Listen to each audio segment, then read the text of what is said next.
하나님 주신 말씀 함께 보도록 하겠습니다. 야고보서 5장 17절부터 20절까지의 말씀입니다. 야고보서 5장 17절로 20절 말씀입니다.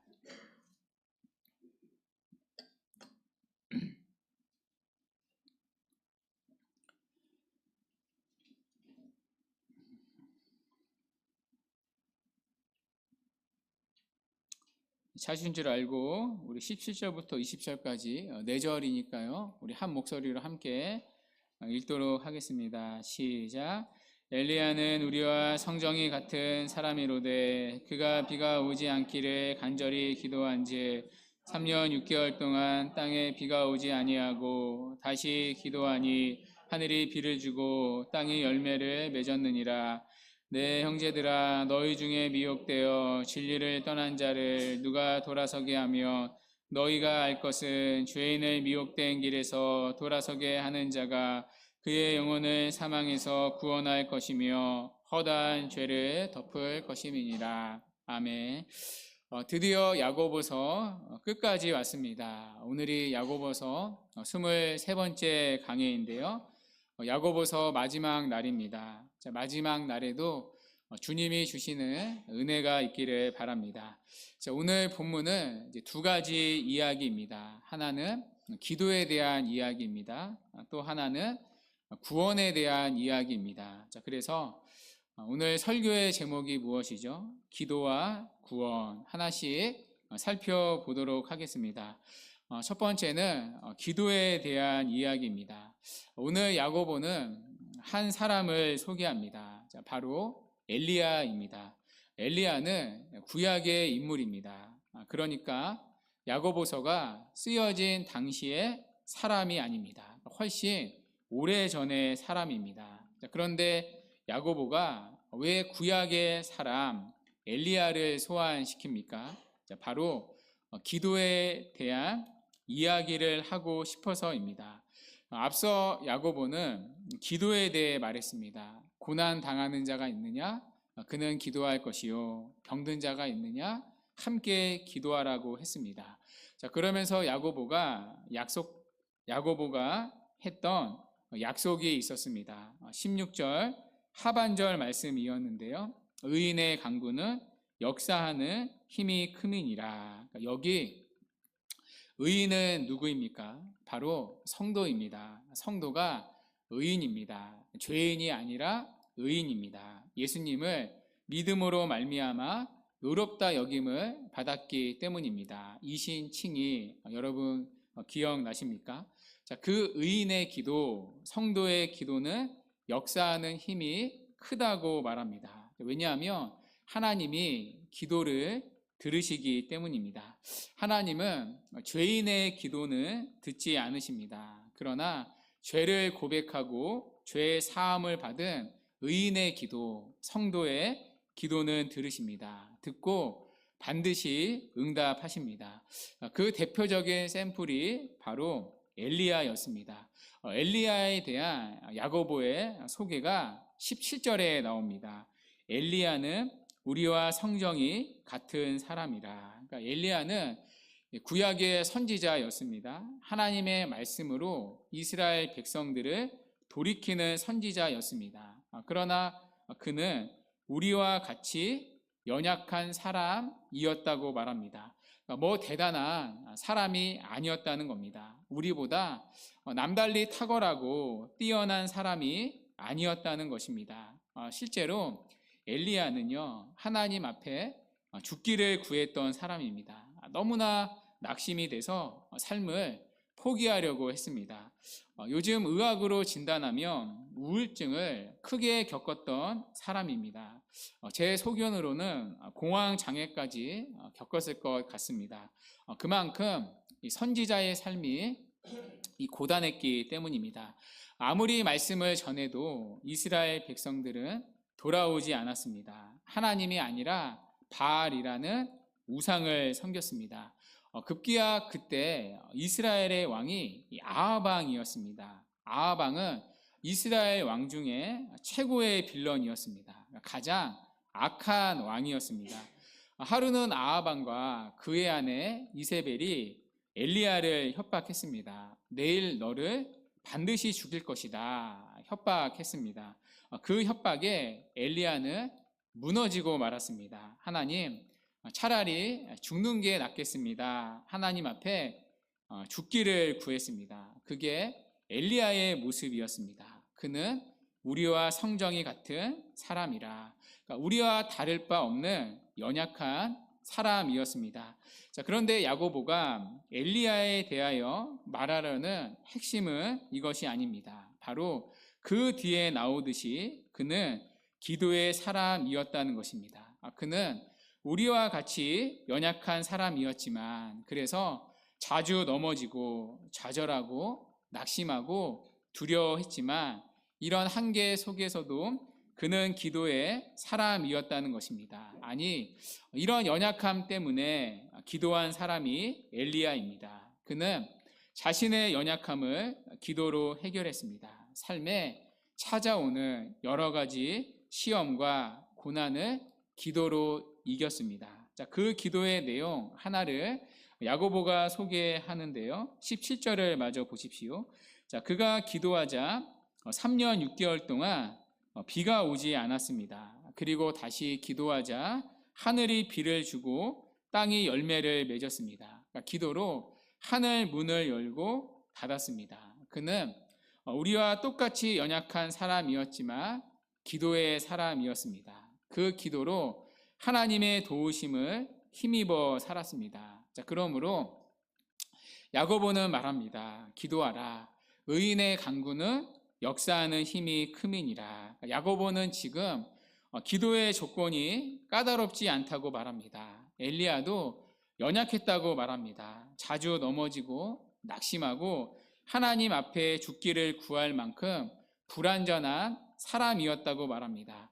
기도 응답을 받은 자라고 해서 어떤 연약함도 없는 완전한 사람이 아니었다고 말합니다. 그도 우리와 같은 사람이었다고 말합니다. 우리와 다른 사람이 아니라 우리와 성정이 같은 사람, 즉 우리와 본성이 같은, 우리와 같이 연약한 사람이었다고 말합니다. 자, 그러니까 기도하지 못할 이유가 없다는 겁니다. 기도하지 않을 이유가 없다는 겁니다. 기도의 자격은 우리의 완전함이 아니기 때문입니다. 오히려 우리는 연약하기 때문에 기도가 필요합니다. 자주 넘어지고 낙심하기 때문에 하나님은 우리를 기도의 자리로 부르시고 기도하는 우리에게 응답해 주심으로 우리를 도우십니다.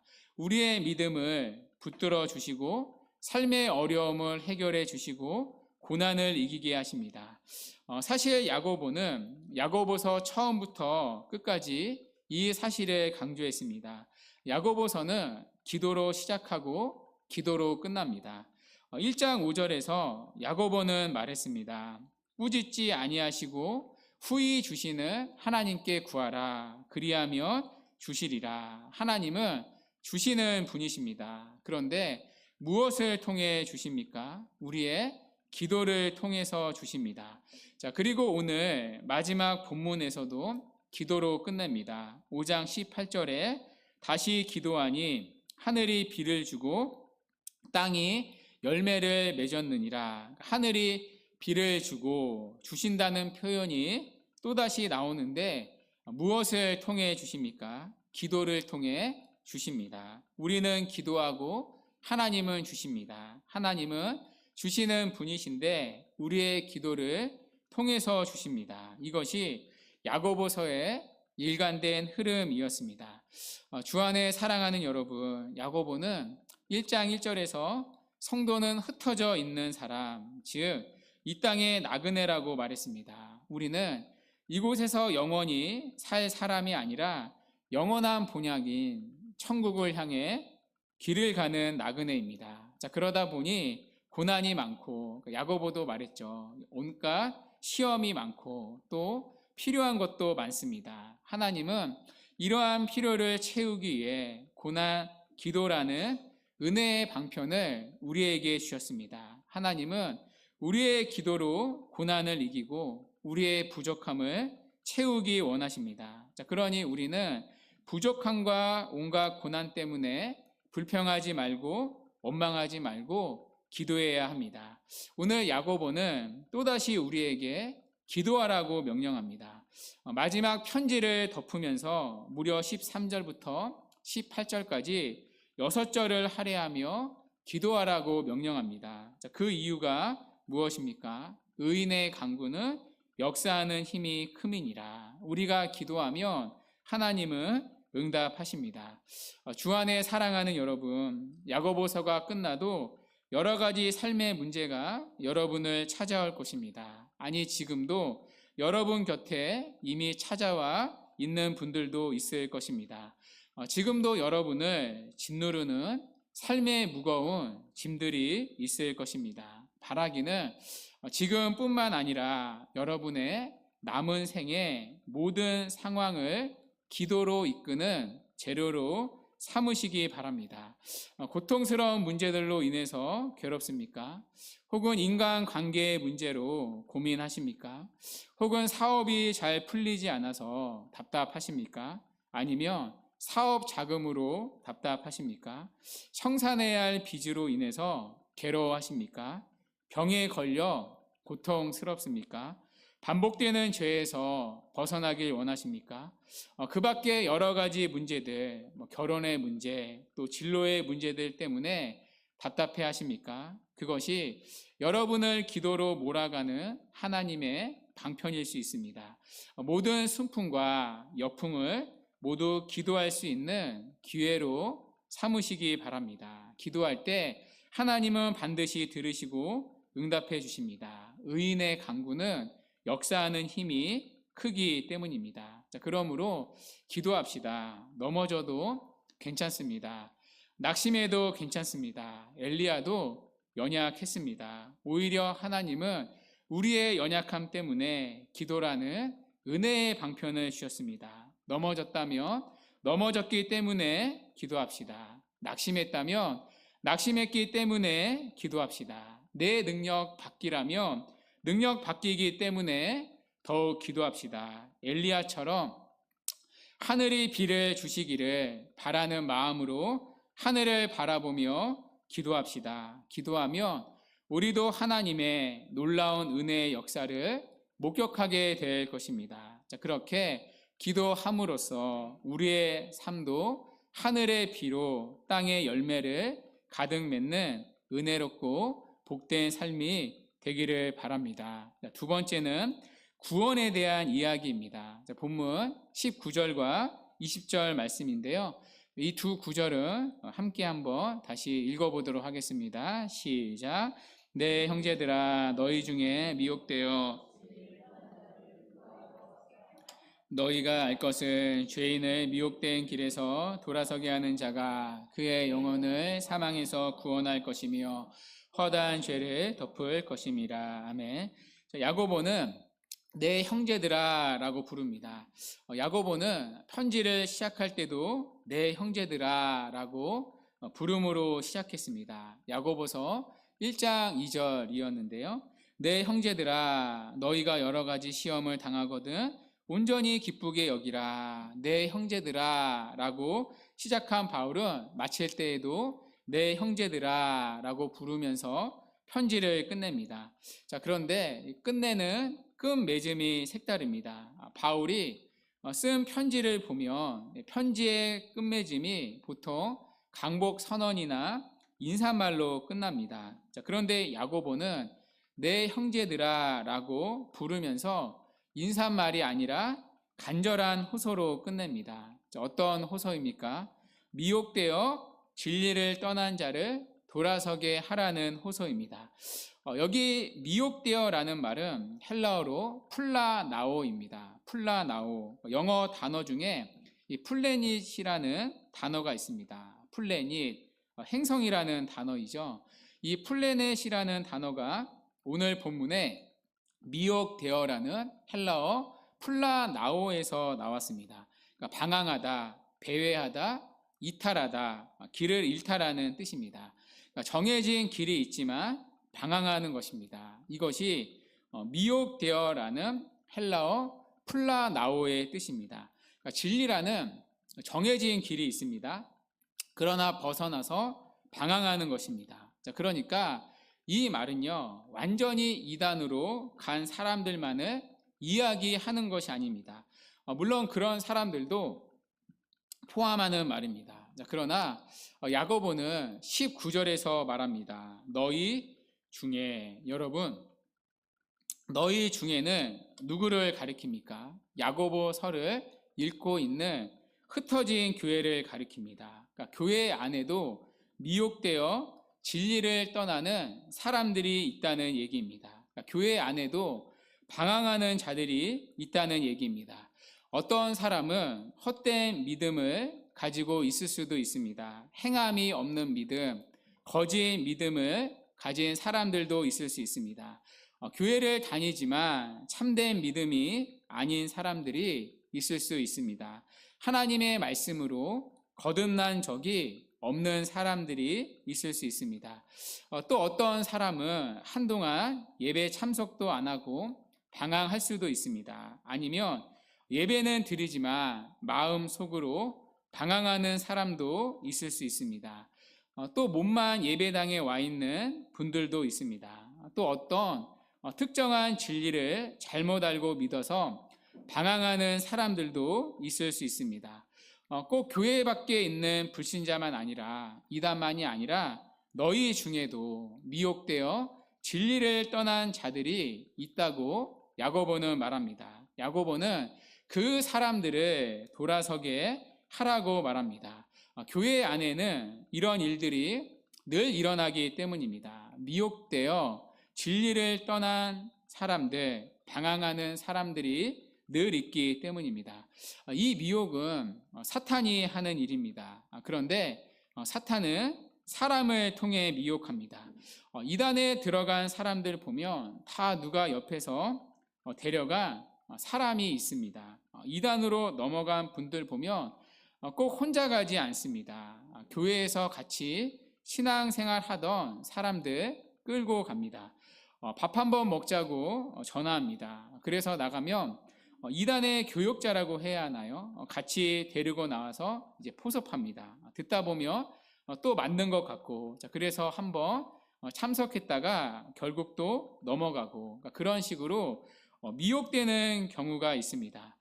교회 안에서도 마찬가지입니다. 교회를 파괴하는 악한 사탄의 계략은 사람을 통해 일어납니다. 앞에서 야고보가 혀의 문제를 얘기하지 않았습니까? 혀로 불태우는 사람들이 있습니다. 신앙생활 잘하는 사람 옆에서 괜히 몇 마디 던지는 바람에 교회 생활을 병들게 할 수도 있습니다. 그때부터 말씀이 은혜가 되지 않기 시작하고 그냥 한마디 툭 던졌는데 그때부터 기도가 하기 싫어지고 얼마든지 교회 안에서 일어날 수 있는 일입니다. 그래서 은혜스럽지 않은 얘기들을 옆에서 자꾸 던져주는 사람이 있으면 못하게 끊으셔야 합니다. 교회에서는 은혜스러운 말, 덕이 되는 말 외에는 주고받지 않는 게 가장 좋습니다.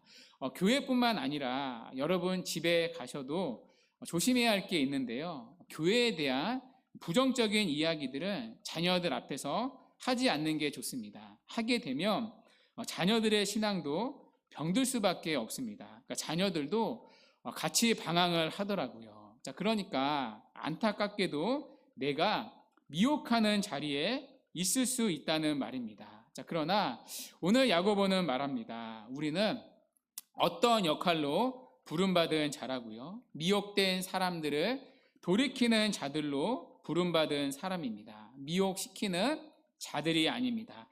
누군지는 몰라도 미혹시키는 사람들이 있을 수 있습니다. 또 누군지는 몰라도 그 사람을 바로 잡아주는 사람들이 있습니다. 어떤 역할을 하고 싶으십니까? 넘어뜨리는 역할, 시험에 들게 하는 역할은 사탄적인 일입니다. 우리의 역할은 누군가가 미혹되고 진리를 떠난 사람들을 돌이키는 일입니다. 자, 그 이유가 20절에 나옵니다. 너희가 알 것은 죄인을 미혹된 길에서 돌아서게 하는 자가 그의 영혼을 사망에서 구원할 것이며 허다한 죄를 덮을 것임이라. 돌이키지 않으면 영원히 구원을 받지 못하기 때문입니다. 방황의 끝은 결국 사망이기 때문입니다. 영원한 사망, 영원한 심판이 있기 때문입니다. 자, 그러므로 우리는 서로를 돌이켜야 할 책임이 있습니다. 자, 그렇지 않으면 그 영혼은 사망에서 구원을 받을 수 없기 때문입니다. 허다한 죄를 용서받을 수 없기 때문입니다. 자, 그러면 교회는 아무런 의미가 없습니다. 자, 교회는 바로 그 일로 부름을 받은 곳이기 때문입니다. 어떤 일입니까? 영혼을 구원하는 일, 돌이키는 일입니다. 제가 오늘도 설교하는 이유는 무엇입니까? 마틴 로이드 존스 목사님은 이렇게 말했습니다. 목사가 설교하는 이유는 교회의 성장이 아니다. 사람들을 많이 모으기 위한 것도 결코 아니다. 목사가 설교하는 이유는 사람들을 지옥에서 구원해 내는 것이다. 여러분, 우리가 다락 모임을 하는 이유는 무엇입니까? 우리가 교회에서 교제를 하는 이유는 무엇입니까? 결국은 이것을 위한 것입니다. 바로 영혼을 구원하기 위해서입니다. 미혹되어 진리를 떠난 자들을 돌이키기 위한 것입니다. 여러분이 기도하는 목적은 무엇입니까? 여러분의 기도의 끝에는 영혼 구원을 위한 기도가 있습니까? 여러분의 기도 제목에는 믿지 않는 여러분의 부모님, 또 교회를 다니다가 떠나 방황하는 여러분의 자녀들을 위한 기도가 있습니까? 그 기도가 어떤 기도의 제목보다 여러분의 가장 큰 기도의 제목이고 가장 애타는 기도가 되고 있습니까? 그렇지 않다면 우리의 신앙을 돌아봐야 합니다. 우리는 결국 영혼을 구원하는 일로, 돌이키는 일로 부름을 받았기 때문입니다. 야고보는 지금 그 이야기를 하는 겁니다. 앞에서 야고보는 육체의 질병을 다루었습니다. 병든 자가 있느냐? 함께 기도하라고 했습니다. 육신의 치유를 위한 기도를 권면했습니다. 그러나 야고보의 관심은 육신보다 영혼에 있습니다.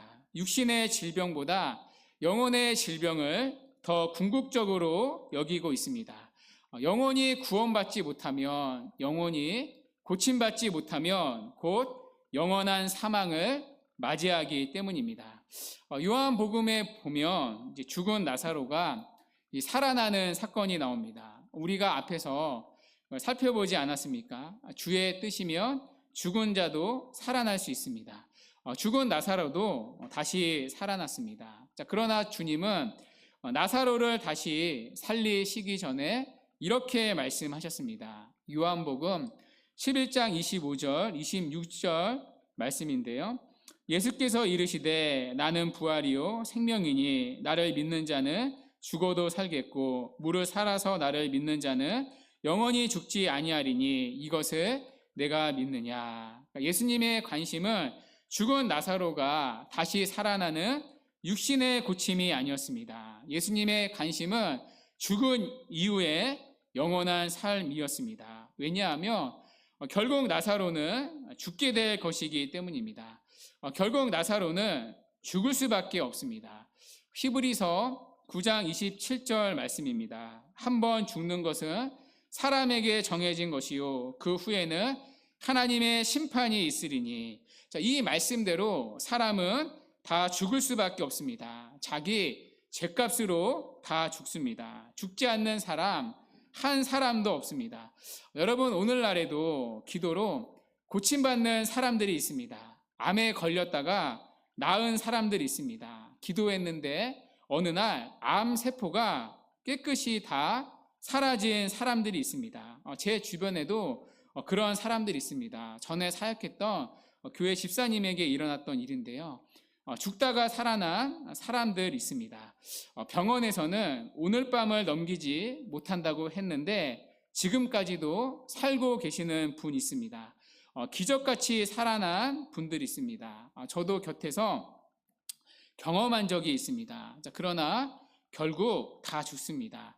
고침을 받았을지라도 다 죽습니다. 결국은 다 죽습니다. 더 사느냐 못 사느냐의 차이지 다 죽습니다. 나사로가 그걸 보여줍니다. 죽었다 살아나 나사로 평생 살지 않았습니다. 우리 곁에 없습니다. 나사로도 곧 죽게 되었습니다. 예수님도 당연히 아셨습니다. 살려줘도 다시 죽을 것을 아셨기 때문에 예수님의 관심은 육신의 고침이 아니라 영원이었습니다. 예수님의 관심은 예수님을 믿는 일이었습니다. 예수님을 믿고 영원히 구원받는 일이었습니다. 그렇지 않으면 죽음 이후에 영원한 사망이 있기 때문입니다. 영원한 심판, 영원히 지옥에서 영원 형벌을 받아야 하기 때문입니다. 그게 우리가 겪지 않아야 할 진짜 사망이고 우리가 건짐을 받아야 할 진짜 사망입니다.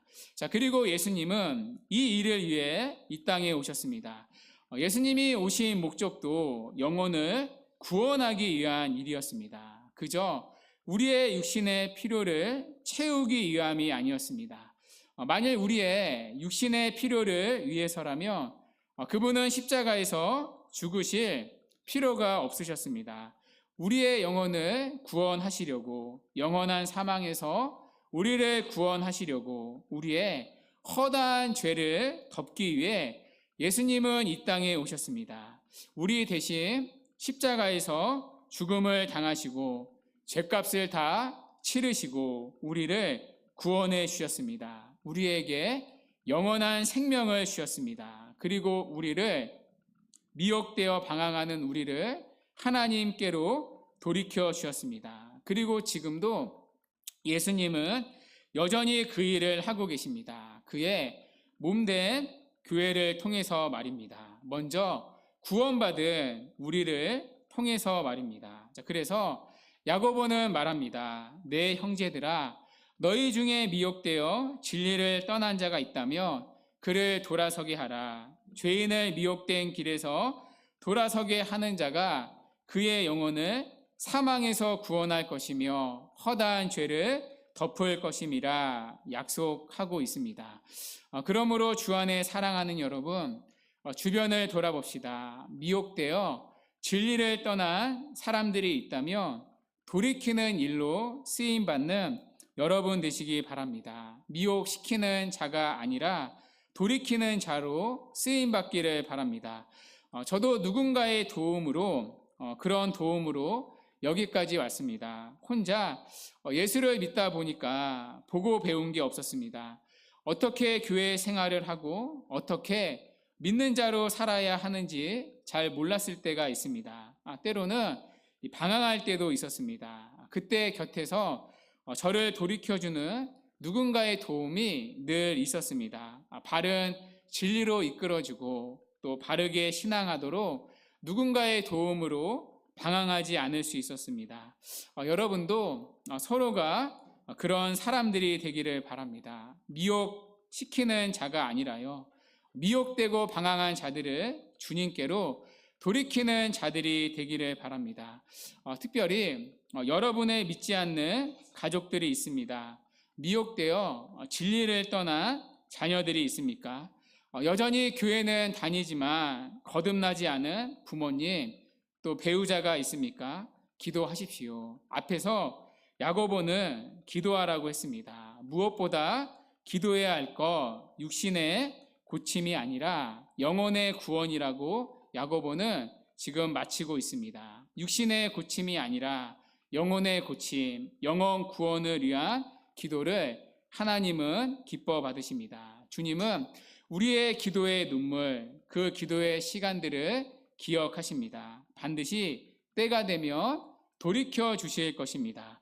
우리 눈으로 보기에는 절대로 변화될 것 같지 않고 절대로 예수님을 믿지 않을 것 같은 그 누구도 주님이 일하시면 돌아올 수 있습니다. 사실 절대로 변화될 것 같지 않고 절대로 예수님을 믿지 않을 것 같은 그 누구는 다른 누구가 아니라 원래 저와 여러분이었습니다. 저와 여러분이 예수님을 믿지 않았습니까? 자, 그러면 믿지 못할 사람이 어디에 있겠습니까? 기도를 포기하지 마시기 바랍니다. 그 기도의 자리로 야고보는 우리를 또다시 부르고 있습니다. 그리고 야고보는 말합니다. 의인의 간구는 역사하는 힘이 크민이라. 하나님이 반드시 응답해 주실 것입니다. 말씀을 맺도록 하겠습니다. 오늘 우리는 야고보서의 마지막 부분을 살펴봤습니다. 첫 번째, 기도였습니다. 또다시 한 주를 살아가는데요. 어떻게 우리가 믿음을 지킬 수 있습니까? 어떻게 우리가 온갖 시험을 이길 수 있습니까? 어떻게 우리가 하나님의 도우심을 힘입어 살아갈 수 있습니까? 기도입니다. 기도할 때 하나님은 반드시 들으시고 응답해 주십니다. 의인의 간구는 역사하는 힘이 크기 때문입니다. 둘째, 영혼 구원이었습니다. 우리는 미혹하는 자가 아니라 돌이키는 자가 되기를 바랍니다. 우리를 통해서는 미혹이 아니라 영혼이 구원받는 일들만 나타나기 바랍니다.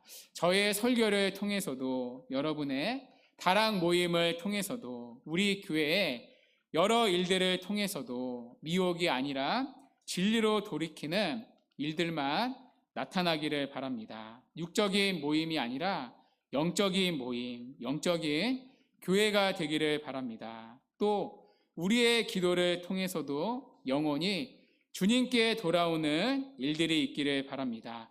우리의 부모님, 또 자녀, 배우자, 사망으로 향하는 그들의 영혼이 주님께 돌아오는 복된 구원의 소식이 있기를 바랍니다. 하나님이 우리의 기도를 들으실 것입니다. 또 한 주를 살아가는데요. 오늘 말씀을 기억하며 살아가는 저와 여러분 되시기를 주님의 이름으로 간절히 축원합니다. 아멘.